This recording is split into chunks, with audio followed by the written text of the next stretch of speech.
Time now for Focus. In Western schools, where education is separated from religious morality, a student could become a terrorist. The words of the principal of a school in India funded by Hindu nationalists. Their influence has grown since Prime Minister Narendra Modi came to power. His party, the BJP, rewriting school books to the disadvantage of minorities. Shreya Banerjee reports. It's test day for these school students. The test with 100 questions on Indian culture is the first of its kind. It's been organized by India's ruling Hindu nationalist party, the BJP. It's not part of the curriculum, at least for now. We Indians are moving further away from our heritage. That's why we have this test, so that we can build a prosperous nation. This man is a BJP party worker, not a teacher. Around 1 million students in the northern Indian state of Uttar Pradesh are taking this test. The questions are mainly on Hinduism. Where is the only temple of the Hindu god Brahma? When did the Hindu calendar begin? No other religion is mentioned. No mention, for example, of the 300 million Indian Muslims. But the students find nothing amiss. The test is focused on India, Indian poets, Indian movements, wars. We learn about our president, our prime minister, their programs and policies. Whatever we study enters our mind and increases our knowledge so that we can succeed in life. The test organizers are open about their intentions. They want to rewrite history. Whatever we have learnt from British and Muslim emperors should be removed, and it will be removed. The previous governments did not care about the nation. It is time for our government to put the right heroes in the syllabus. An Indian newspaper recently reported that certain textbooks had erased all mention of India's first Prime Minister, Jawaharlal Nehru. Nehru was a member of the Congress party, a major rival of the ruling BJP. That's not the only change, says this historian. Their purpose of coming to power is not power itself, but power to be used for an ideological end, to make India into a Hindu Rashtra. They successfully changed a very large number of history and other social science textbooks. It is a very distorted vision of the past, a wrong vision of the past, a wrong understanding of the past, which they are trying to impose on the present. The education system is a very important means of changing the mindset of society, particularly the young. RSS has always tried to catch them young. The RSS was founded in the 1930s in India. The Hindu paramilitary organization is very vocal about its anti-minority stance. And the Indian Prime Minister Narendra Modi is one of its members. The group is looking to erase centuries of Muslim presence in India. Symbols of that time are still very visible in the country. This is a school fully funded by the Hindu nationalists. The RSS says there are at least 12,000 of these in India, with 3.5 million students. Every morning, the children begin their day with a prayer.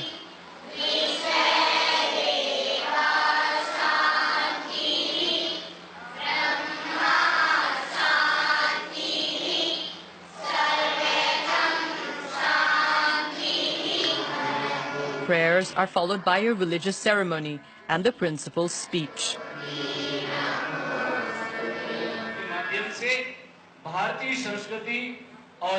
The students do the same exercises every day.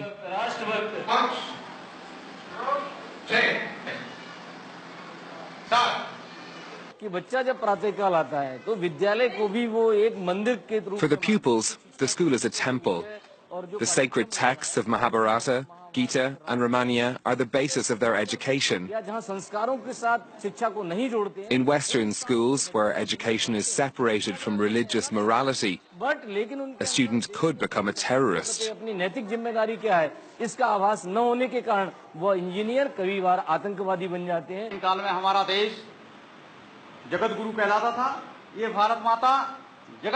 A narrative that glorifies Hindus and casts minorities as outsiders.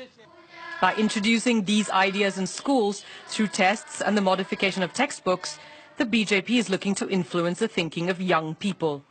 Almost half of India's population is under the age of 25. For more on this, I'm now joined in the studio by Olivier Guillard, Asia Research Director at France's Institute of International and Strategic Relations. Hello, thank you very much indeed for coming in. First of all, if you could tell us a bit more about the RSS. I understand it helped propel Narendra Modi to power. Absolutely. Let's say that this is a kind of sister ship from the current political party that is in power for the last 3 years in India.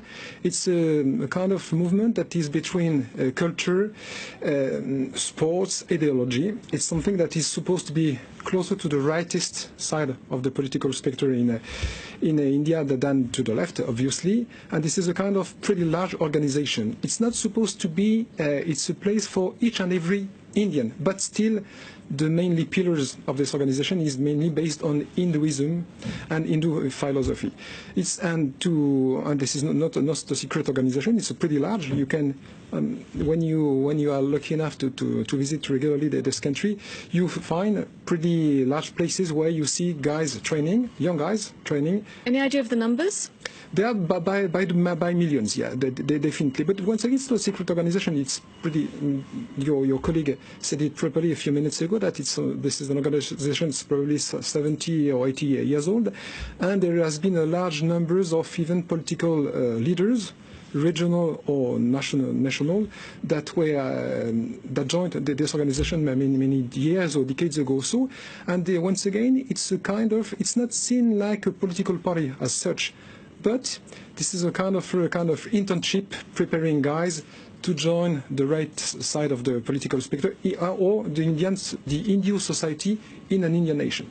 So how many members of the current government do you think are there who were once members of the RSS, and how crucial a role does it play in the government now? This is quite an interesting issue. I don't have exactly the numbers in mind, but I would say that probably over 1 people out of 2 in this government on the national basis. Where regionally, once again, we need to remember that India is a federation of federalist countries. Each and every of the 30 states has quite a different type of local government with different kind of competences. But at the national level, in the current government, that is an Hindu nationalist government, it's not. As such, this is not a crime to have such an agenda. I mean, so they came to power peacefully. Then Narendra Modi 3 years ago won the general elections very easily, with such a numbers that we had not seen such a success for at least 30 years in the country. So there has not been any crime, they arrived by the vote in what India is called the largest democracy in the world. It's not for nothing. At the moment, let's say that around Narendra Modi, which remains extremely popular 3 years after arriving to power, he has a lot of people around him that do belong from a close side from a longer side to this Hinduism movement. Because you say, yes, democratically elected, but you mentioned crime, and there has been a rise recently in religiously motivated violence. Is that not in part because of the intolerance towards minorities that the BJP is displaying, and really not hiding in any way? That could partly explain the situation. After that, you just need to look 10 years ago, 20 years ago, 30 years ago. I was a student in this country 30 years ago. They were already in ethnico-religious confrontation and violence between Hindu and Muslim, between Hindu and Christian, between Christian and others. So it's part of the story of this 1.3 billion population.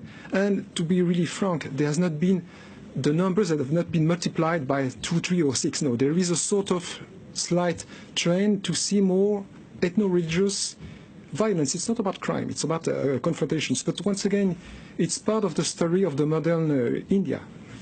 What about dissent, though, cracking down on dissent? Recently there was a high-profile journalist who was killed, and she was a critic of Hindu nationalism. Is that not something that is peculiar to recent times and the atmosphere at the moment in India? I don't believe so. I mean, if this is based only on one fact, it's not enough. It's not a scientific perspective. Just think about something. Mahatma Gandhi, the philosopher behind the modern vision of India, was killed by an Hindu fundamentalist. So it was 70 years ago. So I have not seen in this country that has probably one of the largest and freest press situation in the world, I have not seen such a huge tsunami or surge of such crime. It's a sad story, but still, we cannot say that the situation today is so complicated in India for the journalists. It's not the case. It's probably one of the freest press in the whole Asian region. So the wider population still very much supports Narendra Modi? Definitely, yeah. All right, thank you very much indeed. We'll have to leave it there, Olivier Guillard. Thank you for your time. Thank you for watching. I'll be back at the top of the hour with a full news roundup.